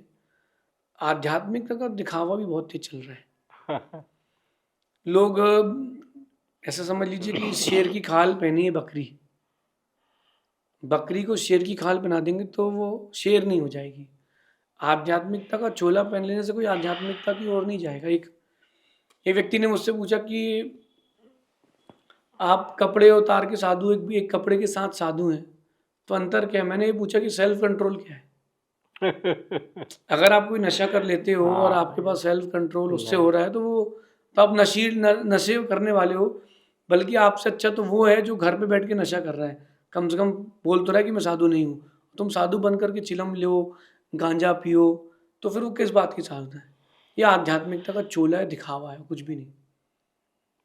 जैसे राम के नाम पर वोट मांग ली जाती है, वो वैसे ही दिखावे की आध्यात्मिकता है कि मैं गौवंश की रक्षा करूंगा और सबसे ज़्यादा इंडिया बीफ दे रहा है। तो ये सब दिखावे की चीज़ें हैं। और आध्यात्मिकता को जो दिखावा कर रहे हैं, मैं मानता हूँ कि सब नकली आदमी है। एक व्यक्ति पेन खरीद के लाया, उसमें लिखा था मेड इन यूएसए। उसने किसी को गिफ्ट किया, वो इतना खुश हुआ, बोले यार यूएसए से लाके इसने मेरे को दिया, यार यूएसए का आइटम लाके दिया। तो वो थोड़ा सा चालाक था, उसने सोचा इसको सर्च तो करते हैं। तो उसे सर्च किया तो यूएसए लिखा था, यूएसए का ही था, उल्लासनगर सिंधी एसोसिएशन दिल्ली। तो यूएसए लिखा है तो यूएसए लिखने से हो नहीं जाता। खुद को आध्यात्मिक कह देने से कुछ नहीं होता। आध्यात्मिकता होना चाहिए, विरक्ति आना, ये आध्यात्मिकता है। ये पॉडकास्ट आपने ऑर्गेनाइज किया जी, इसके लिए मेरी कोई इच्छा नहीं थी। आपने टाइम मांगा, मैंने टाइम दिया। मैं बोलूं कि आपको आना है, ये मेरी आध्यात्मिकता में बाधा है। आप बुला रहे हो तो ये मेरी आध्यात्मिकता की साधना है। बहुत गहरा विचार है गुरु जी। जब ऐसी चीज़ों पे बात कर रहे हैं तो इन सब का रिलेशन मेरी मेंटल हेल्थ से है, मेरी मानसिक अवस्था से भी है। इस सवाल पे और आज के परिप्रेक्ष्य में जैन धर्म इस चीज़ को, जैन धर्म और मानसिक अवस्था को कैसे रिलेट करेंगे? देखिए, जैन धर्म जो है वो ये कहता है कि 3 योग हैं अपने पास, एक मन, वचन और शरीर का है। इन तीनों का बैलेंस बनाना यही जैन धर्म की साधना है। तो अगर अपन जैन दर्शन से जुड़ते हैं तो मैं मानता हूं कि मन का बहुत बड़ा रोल है उसमें, जैन दर्शन की साधना में, क्योंकि कंट्रोलिंग पावर वहीं से आती है। जो आपके अंदर स्पिरिचुअलिटी आएगी वो भी वहीं से ही आएगी। तो कहीं ना कहीं घुमा फिरा के हमें अपने मन को कहीं ना कहीं बांध के रखना पड़ेगा। और मन को बांधने के पहले शरीर और वचन, इन दोनों को भी कंट्रोल करना पड़ेगा। एक व्यक्ति के हाथ पैर बांध दो आप, कितने ही मन चले, वो कहाँ जा पाएगा? तो थॉट प्रोसेस को भी लेना पड़ेगा। जैन दर्शन बहुत विराट है। गांधी जी कहते हैं कि 3 बंदर गांधी जी के, बुरा मत देखो, बुरा मत बोलो, बुरा मत सुनो। जैन दर्शन कहता है कि बुरा मत सोचो। जहाँ तुमने बुरा सोचना बंद कर दिया तो तुम्हारे सारे काम सही हो गए। और आज की फ्रीडम वाली लाइफ में या स्वच्छंदता वाली लाइफ में जी नहीं हो पाएगा ये नहीं हो पाएगा। मेरे पास हर दिन माता पिता आते हैं कि मैं अपने बच्चों को कैसे संभालूं, उसको उसके साथ शादी करना, उसको ये नशे हो गए हैं, उसको ये हो गया है, क्योंकि ये आपने इतनी स्वच्छंदता दे दी ना, कंट्रोलिंग रखना चाहिए। हमारे पिताजी जब हम लोग छोटे थे, अगर हमारे पिताजी तेज़ आवाज़ में कह दे तो हम लोगों की आंखें नीचे हो जाती थी। अब ये दौर आ गया कि पिताजी तेज़ आवाज़ में नहीं कहते, बेटा तेज़ आवाज़ में कहता है, पिताजी की आंखें नीचे रहती है। तो ये कहीं ना कहीं मन के प्रोसेस से आपको जैन दर्शन को समझना पड़ेगा।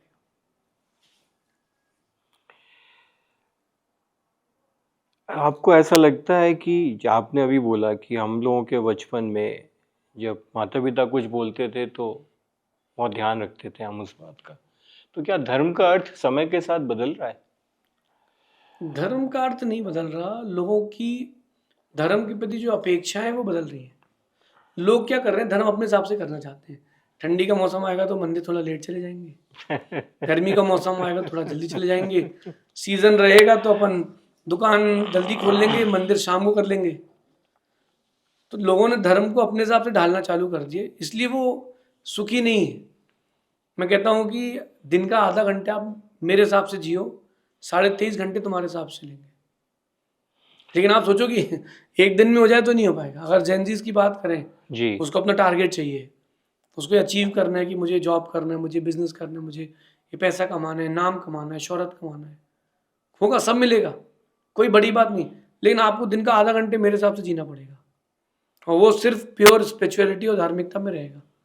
उसमें 10 मिनट का ध्यान, 10 मिनट के लिए भगवान की अभिषेक और 10 मिनट के लिए भगवान के पूजन। उस समय तुम सबसे बाहर रहोगे और खुद के अंदर रहोगे। अभी हम बात कर रहे हैं और भी लोग बैठे हो तो उनसे कोई मतलब नहीं अपने को, क्योंकि हमने टाइम आपको दिया है। तो ऐसा अगर दिन का आधा पौन घंटा कोई हमें देता है, हमारे हिसाब से जीता है, तो मैं कहूँगा कि दुनिया जिंदगी उस हिसाब से चलेगी। मैं आपसे कहता हूँ कि तुम मुझे वक्त दो, मैं तुम्हें दौड़ दूंगा। खून दो, मैं तुम्हें आज़ादी दूंगा। गुरुजी, आपने बहुत सारी किताबें लिखी हैं और आप लिखते भी आ रहे हैं। अभी 250 से ज़्यादा तो ऑलरेडी आप पब्लिश कर चुके हैं। किताब लिखते समय जो आपके विचार आते हैं, उस प्रोसेस को समझाएं, को बताने की कोशिश करें हमको। देखिए, मेरा मानना है कि कैरेक्टर में डूबना चाहिए। जब भी मैं कुछ लिखता हूँ तो कैरेक्टर में डूब के ही लिखता हूँ।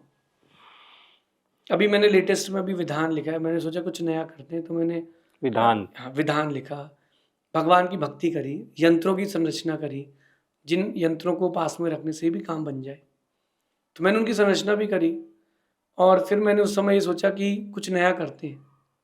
पहले मैंने मैनेजमेंट की बुक लिखी। जब भी मैं कुछ लिखता हूँ तो मैं सोचता हूँ कि उस समय उसमें डूबना चाहिए। जब कोई एक अच्छा हीरो एक्टर एक्टिंग करता है तो वो एक कैरेक्टर में डूब के करता है, तो आपको कैरेक्टर में डूबना चाहिए। तो मैं जब भी कोई ऐसा प्रोसेस अपने अंदर लाता हूँ तो पहले मैं डूबता हूँ, और मेरे बैग में 2 डायरियाँ ऐसी रहती हैं जो खाली रहती हैं हमेशा, जो खाली रहती है। हाँ, उन डायरियों को देख करके मैं भावना देता हूँ कि मुझे तुम्हारे अंदर ये ग्रंथ लिखना है। मेरे बैग में भी खाली डायरी, उसमें लिखा है कैरेक्टर मैनेजमेंट, एक भी पेज नहीं लिखा मैंने उसमें, बट मैं उस डायरी को 2 महीने भावना देता हूँ कि तुम्हारे में जो लिखूंगा मैं वो विश्व के स्तर पर जाना चाहिए। तो मैं भावना देता हूँ उस डायरी में। बाकी जब मैं लिखता हूँ तो ये मान के लिखता हूँ कि ये मैं अपने लिए लिख रहा हूँ। अगर कोई ये बात मुझे समझाना चाहेगा तो कैसे समझाएगा, तो उसमें डूब के लिखना पड़ेगा। और ये सरस्वती की साधना है, और इसके लिए मैं मानता हूँ कि जब तक सरस्वती नहीं चाहेगी तुम लिख नहीं सकते। तो उसके लिए सरस्वती को याद करो कि मैंने तुम्हारी साधना की, अब मैं जो लिख रहा हूँ वो सब ग्रंथ बनना चाहिए। 2012 की बात है, आगरा की। जी। मैंने गुरुजी से कहा था, गुरुजी मुझे सरस्वती की साधना करना है, और मुझे उतनी साधना करनी है जितने मेरी साधना चलती रहे, मुझे बाहर बहना नहीं है दुनिया में। तो उन्होंने मुझे एक जाप दी और कहा कि तुम सरस्वती की साधना करो, एक निश्चित समय के बाद तुम जो बोलोगे वो ग्रंथ होगा, तुम जो लिखोगे वो ग्रंथ होगा, तुम जो सोचोगे वो ग्रंथ होगा, लेकिन तुम समय की अपेक्षा मत करना। और वो दिन मैं देख रहा हूँ। मैं अगर कुछ सोचता हूँ तो वो ग्रंथ है। आज मैं जो लिखता हूँ वो ग्रंथ है, मैं जो कह देता हूँ वो ग्रंथ है। तो उसके लिए साधना करना पड़ेगा, डूबना पड़ेगा। आप मानोगे नहीं, मेरे से हिंदी लिखते नहीं बनती थी। जब मैं दुकान में अपने बैठता था तो बिल बनाते थे हिंदी में, क्योंकि फादर को इतनी इंग्लिश नहीं आती थी, तो पापा बोलते कि यार तूने इंग्लिश में लिख दिया चेन, ज्वेलरी के बिजनेस में। तो जैसे उसमें मैं लिखता था चूड़ी, तो चा में ऊ की मात्रा और डी, और ऐसी लाइन खींची कि चा का पूड़ी हो गया। तो बोलते तूने लिखा क्या है? तो फिर मैंने सिस्टम चेंज किया कि भाई एक लड़का और रखा, तो बिल बना के देगा, मेरे पास टाइम नहीं है इतना, क्योंकि मेरी राइटिंग बहुत खराब थी। जब मैं इस फील्ड में आया तो मैंने देखा कि नहीं यार, अपन को ये कमी है, उसको दूर करना चाहिए। मैंने हर दिन 20 पेज लिखे, और पिछले 16 साल से मैं हर दिन 20 पेज लिख रहा हूँ। तो मेरे लिखते लिखते कुछ रफ है, कुछ फेयर है, लिखते लिखते लिखते लिखते वो अक्षर अपने आप गोल हो गए। पहली बार कोई रोटी बनाता है तो यूरोप का नक्शा बनता है, फिर धीरे धीरे करते करते जम्बूद्वीप भी बनता है, गोल भी बनता है। आपने जो बोला हर दिन आप इतना लिखते हैं, और शायद मेरे ख्याल से लगभग 254 किताबें आप लिख चुके हैं। अभी लेटेस्ट में 262 हो गया है। 262 हो गए। गुरुजी, मैं कुछ किताबें अपने साथ लाया हूँ जो आपने शायद मैनेजमेंट पे लिखी है। मैं चाहता हूँ कि आप, मैं तो पढ़ नहीं पाया हूँ अभी तक, इसमें एक आध्यात्मिक प्रबंधन है, एक तनाव पे है, एक सफलता का प्रबंधन है, एक प्रगति प्रबंधन है, और एक नीति रहस्य है। इन किताबों के बारे में आप मुझे कुछ ऐसा बताएं जिससे मेरा इंटरेस्ट आए कि मुझे इन्हें पढ़ना चाहिए। नीति रहस्य से शुरू करते हैं। देखिए, जैसे नीति रहस्य ग्रंथ है ना, ये मेरे जीवन का वो अनुभव है जो हर किसी के लिए चाहिए। आप कहीं भी जीवन में रहते हो, तो गाड़ी में कभी ट्रेवल करते हो तो आपको जैक, गाड़ी में एक स्टेपनी और जैक रहता है जी। वो इसलिए रहता है कि इमरजेंसी में यही काम आएगा।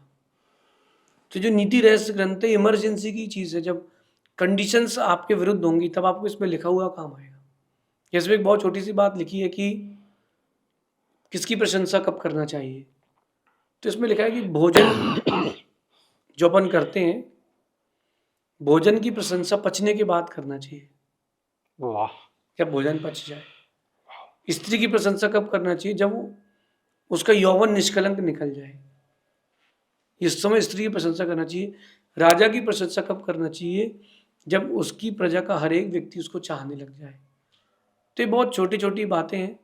जैसे इसमें एक बात और लिखी है कि धन, लक्ष्मी कैसे आती है, तो उसमें बहुत सारे उपाय लिखे हुए हैं उसके, कि गुरु की दी हुई जाप से, पुरुषार्थ से, मित्र के सहयोग से, वंश परंपरा से, पिता के द्वारा या परिवार के द्वारा दिए हुए धन से भी आपकी धन संपदा बढ़ती। तो इसमें जो मेरे एक्सपीरियंस हैं वो डिफरेंट डिफरेंट कंडीशंस में आपको काम आएंगे। अगर कोई इसके नोट्स बनाता है, अभी लेटेस्ट में इसके प्रवचन पूरे हुए, लगभग 180 प्रवचन मैंने इस पूरे दिए इस पर। और मेरे ख्याल से जब इसकी बुक्स बनेंगी तो 600 पेज की 2 बुक्स बनेंगी प्रवचन की, कमेंट्री की इसकी। तो वो चीज़ व्यक्ति को, जब परिस्थितियाँ विपरीत आती हैं तब व्यक्ति खुद से रिलेट कर पाता है। और अभी आपको बताऊंगा मैं, तो ये बुक जो है अभी प्राकृत के एमए के कोर्स में, अगर किसी को एमए करना है प्राकृत से, जो निश्चित कॉलेजेस हैं, अपने यूनिवर्सिटीज़ हैं, उनमें ये बुक कोर्स में अटैच्ड है। ये नीति रहस्य की? हाँ, ये मैंने जो ग्रंथ लगभग 8-10 दिन में लिखा था, और वो मन था तो मैंने लिख दिया, तो वो लिख दिया। प्रगति प्रबंधन, हाँ, ग्रोथ मैनेजमेंट। ये ग्रोथ मैनेजमेंट मेरी लाइफ का वो एक्सपीरियंस है कि जो मैंने किया है, मैंने अपनी लाइफ में जब भी ग्रोथ करी है किसी भी फील्ड में, दोस्ती की हो तो, व्यापार किया हो तो, क्रिकेट खेला हो तो, कुछ हॉबीज़ पे काम किया हो तो, या फिर आध्यात्मिक पक्ष में हो, तो मैंने हर दिन अपने आप को ग्रोथ में ही लेके हूँ। मैं कभी डाउन नहीं किया हूँ, कभी भी। अगर मैंने आज 1 रुपये का बिजनेस किया तो कल मैंने 2 रुपये का ही किया है, 1.5 रुपये का ही किया है, 1 से कम का नहीं किया।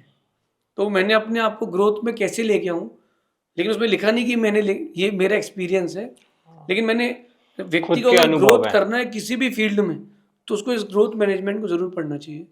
ये ग्रोथ मैनेजमेंट वो बुक है जो आपको हर दिन नई ग्रोथ की ओर ले जाएगी। केवल विषय है इसमें, लेकिन विषय किसी कैटेगरी से बंधा हुआ नहीं है। इसमें से बहुत सारी बातें, इसमें मैंने एक बात लिखी है कि जिसको ग्रोथ मैनेजमेंट करना है तो उसको खुद को वक्त देना चाहिए। खुद को वक्त देना चाहिए। अगर आप खुद को वक्त दोगे तो ही आप ग्रोथ कर पाओगे। दुनिया को वक्त देने से ग्रोथ नहीं है। तो आपको खुद को वक्त देना पड़ेगा। तो ऐसी बहुत छोटी छोटी बातें मतलब मैंने इसमें लिखी है। लगभग 101 उपाय इसमें, जो 1 से 1 उपाय हैं ग्रोथ के। 101 और 1 से 1 उपाय हैं इसमें। सफलता का प्रबंधन।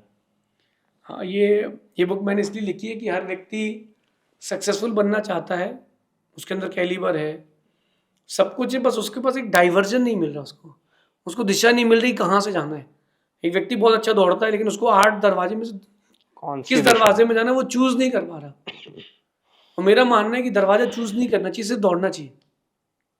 बुक में मैंने ये बात लिखी है। इसमें 140 टॉपिक्स हैं, 140 सफलता के लिए छोटे छोटे टॉपिक्स हैं। अगर ये 140 टॉपिक्स में से अगर कोई 5-10 टॉपिक भी एक्सेप्ट कर लेता तो लाइफ में सक्सेसफुल बन सकता है।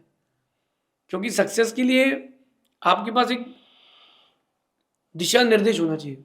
मान लें कि आप कर्नाटका गए यात्रा करने के लिए, हेरिटेज घूमने के लिए, अब वहाँ को समझ में नहीं आ रहा क्या लिखा है, वहाँ सब जलेबी है उल्टी सीधी जी, तो कुछ समझ में नहीं आ रहा। लेकिन अगर आपको एक व्यक्ति बता दे कि कोयम्बटूर, चिकमंगलूर यहाँ से है, कलशा डिस्ट्रिक्ट यहाँ से, गोमटेश्वरा यहाँ से है, बेंगलुरु यहाँ से है, मंगलुरु यहाँ से, तो आपको इजी रहेगा। ये दिशा निर्देश का काम करती है आदमी में। ये मेरा मानना है कि व्यक्ति में सक्सेसफुल होने की ताकत हर व्यक्ति में है, बट उसको दिशा देना है। हर एक छोटी सी माचिस की तीली पूरे जंगल में आग लगा सकती है, बस वो माचिस जलना चाहिए। ये सक्सेस मैनेजमेंट उस आग को अंदर जगाती है, तुमको सक्सेसफुल बनना है। और मेरा सबसे पर्सनल फेवरेट टॉपिक है स्ट्रेस मैनेजमेंट। ये जो बुक है मैंने बड़े डिमांड पर लिखी है। लोगों ने मुझसे कहा कि महाराज जी अभी लोग हर व्यक्ति स्ट्रेस में, जो अपने लेवल पर टॉप लेवल पर वो भी स्ट्रेस में है।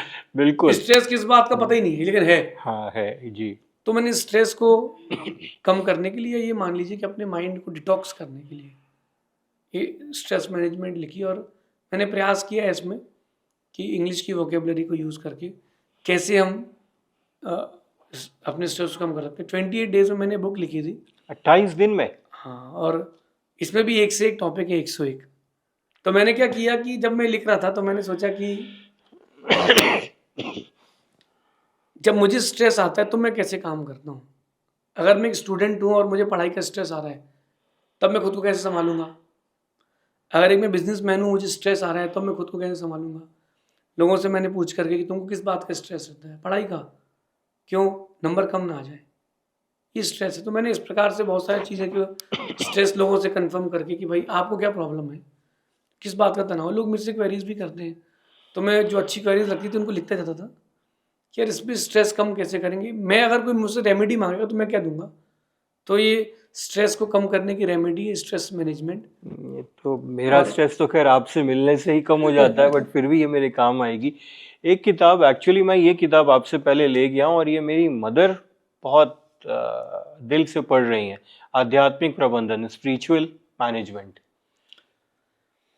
इसकी कहानी बहुत डिफरेंट है जी। अमूमन में ऐसा मेरे साथ होता है कि मैं जब सोता हूँ मैं लेटता हूँ और मैं सो जाता हूँ। मतलब 9 बार नमोकार पढ़ते पढ़ते मैं 9 बार पूरे पढ़ नहीं पाता हूँ और मैं सो जाता हूँ।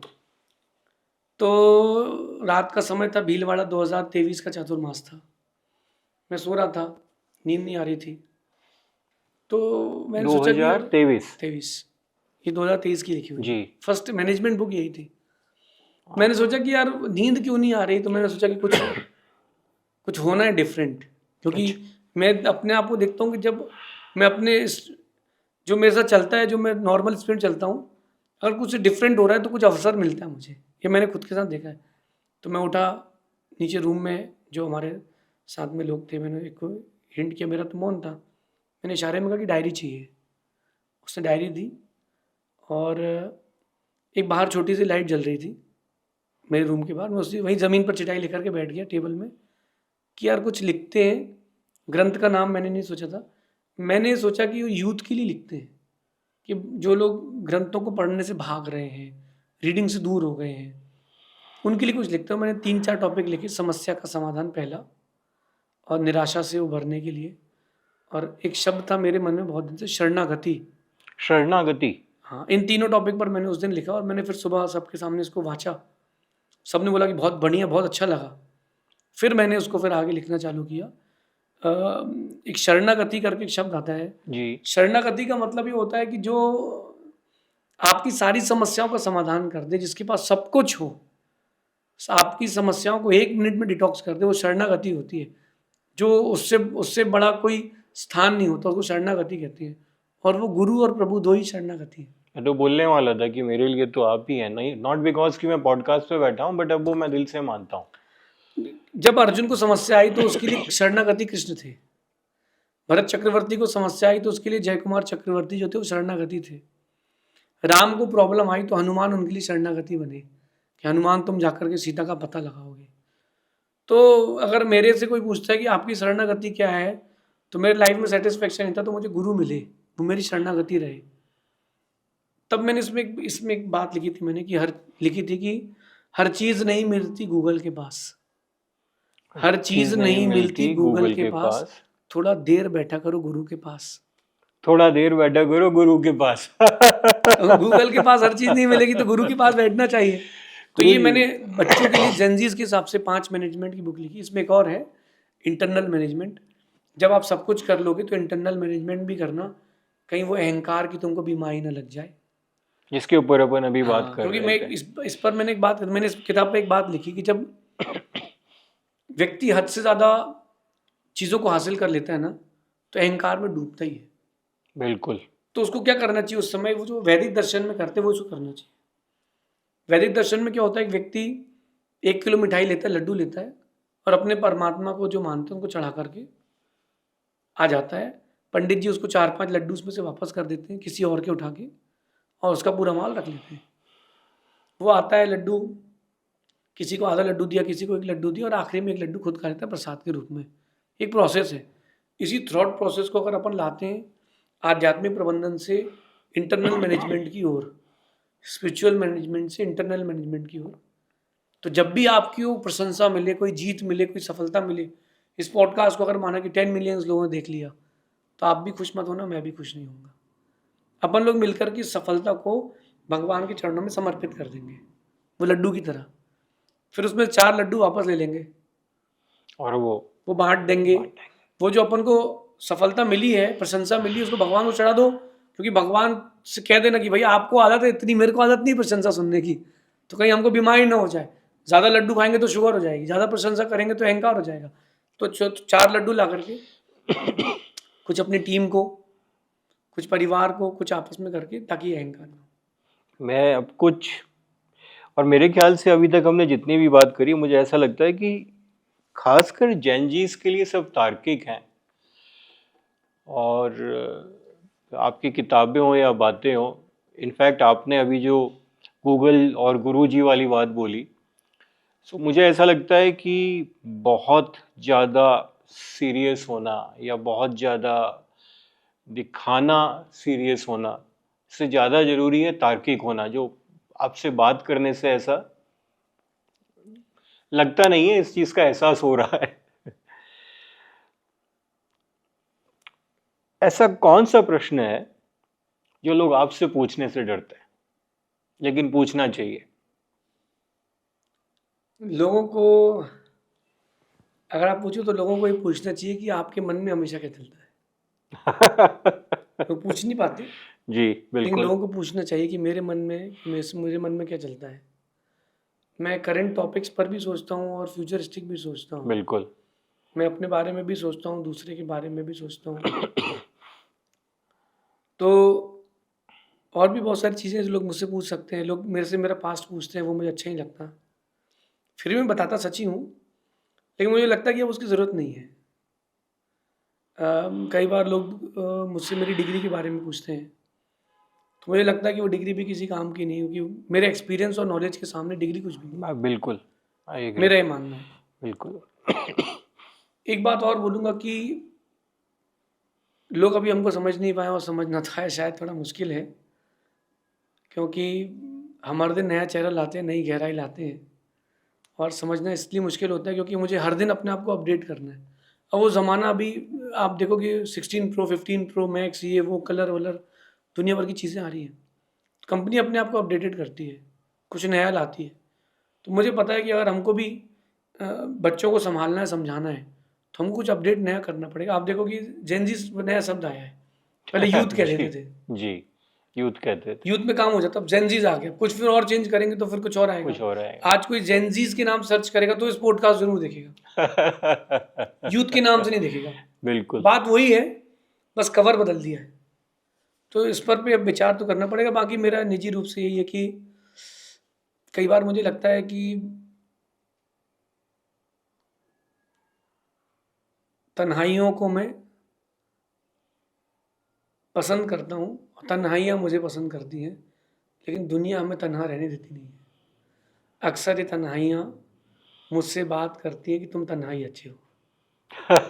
अकेलेपन का जो आनंद है वो मतलब मेरे लिए कि बेस्ट है। हाँ, लेकिन कोई ना हो, बस मेरे पास मेरी किताब हो, मेरी लेखनी हो, और कुछ भी नहीं हो।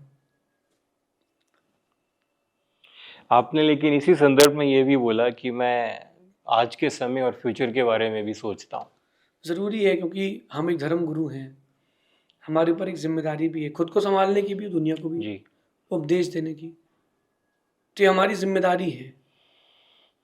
अब मुझे लगता है कि जिम्मेदारी को पूरा करने के लिए अगर धर्म गुरु बने तो करना चाहिए। केवल वो नाम के लिए, टीवी में आने के लिए, अथवा फॉलोअर्स बढ़ाने के लिए धर्म गुरु नहीं बने।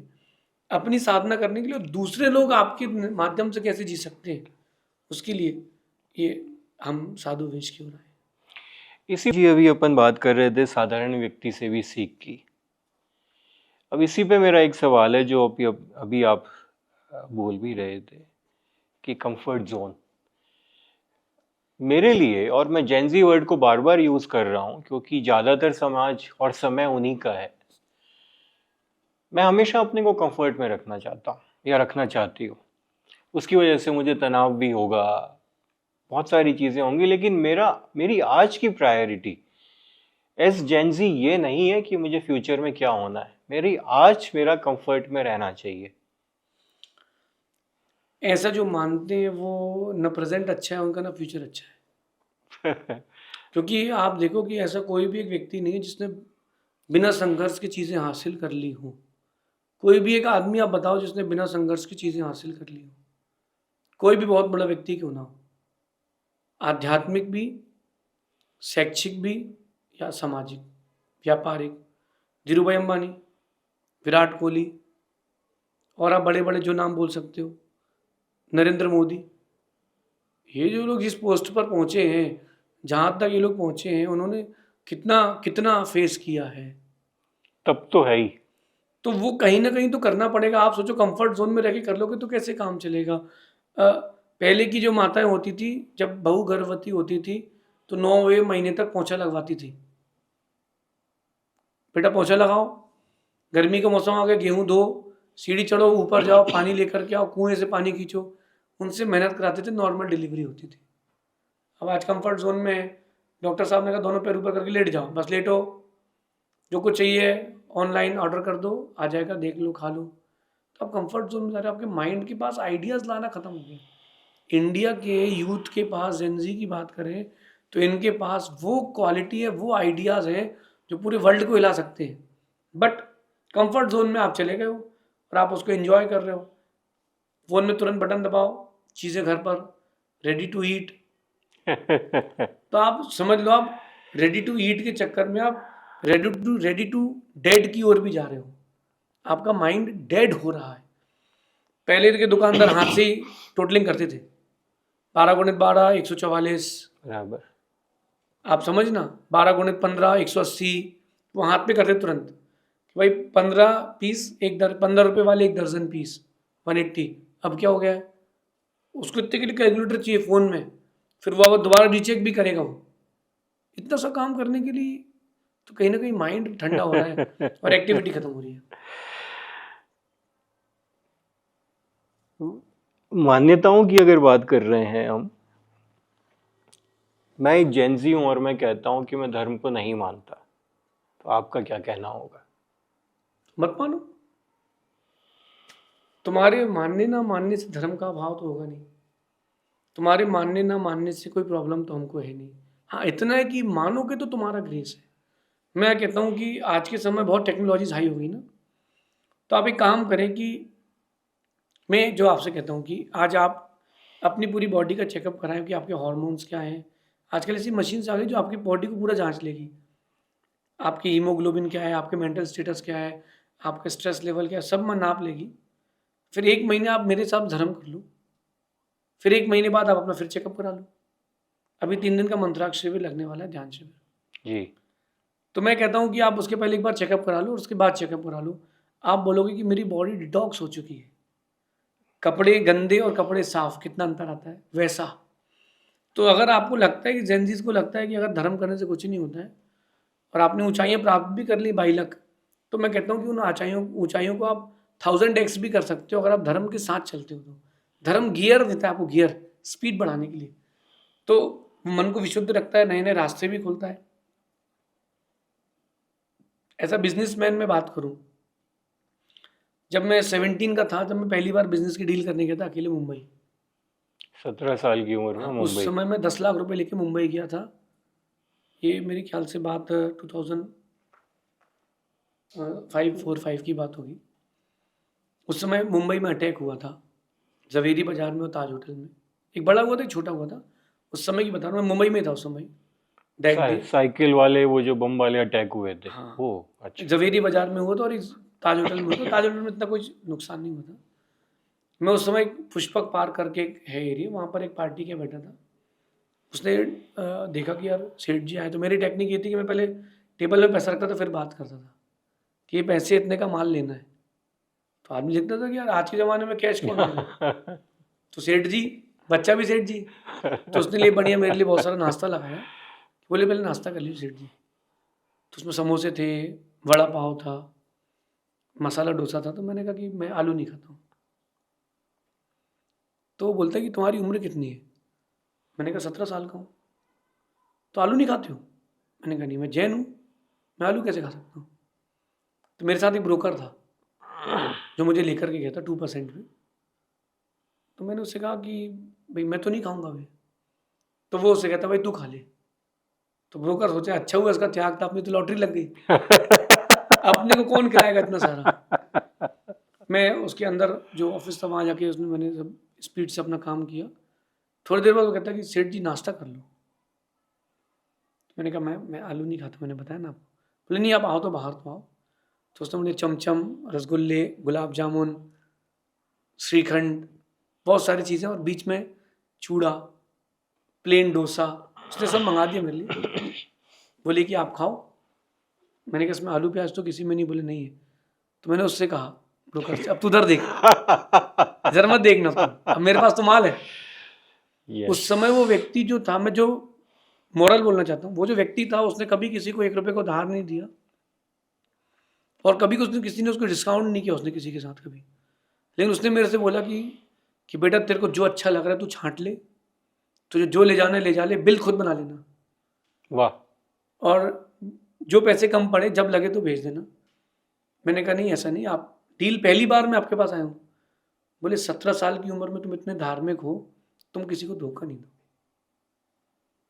उसने मेरे साथ बिजनेस की वो डील करी कि उस समय मैंने जब मेरे ख्याल से 5,000 रुपये तोला सोना था, तोला, तब मैंने उससे वो डीलिंग करने के बाद 10,000 रुपीज़ पर डे कमाया था लगभग 5 ईयर्स तक। 2005 के पहले से बात कर रहा हूँ मैं, क्योंकि 88 में तो मैंने सब छोड़ दिया था। जो मैं बिजनेस करके छोड़ के आया था, लगभग मेरे हिसाब से आने वाले 5 साल तक तो 10,000, 3 साल तक तो मैंने कमाया था मेरे सामने। बाकी 5 साल तक तो उसने बोला कि तुमको क्या चाहिए तुम तो फ़ोन कर देना, मैं भेज दूंगा without any problem, without any bill. जो अच्छा नहीं लगे, पसंद नहीं आए तो वापस भेज देना, सिर्फ एक बात पर कि तुम धार्मिक हो। जो इतनी कम उम्र में धार्मिक हो सकता है तो क्या करेगा। जो मेरे साथ ब्रोकर गया था वो भी जैन था। तो उसने मुझसे पूछा कि दर्शन कर लिए मंदिर के आपने सुबह से? मैंने कहा दर्शन नहीं किए।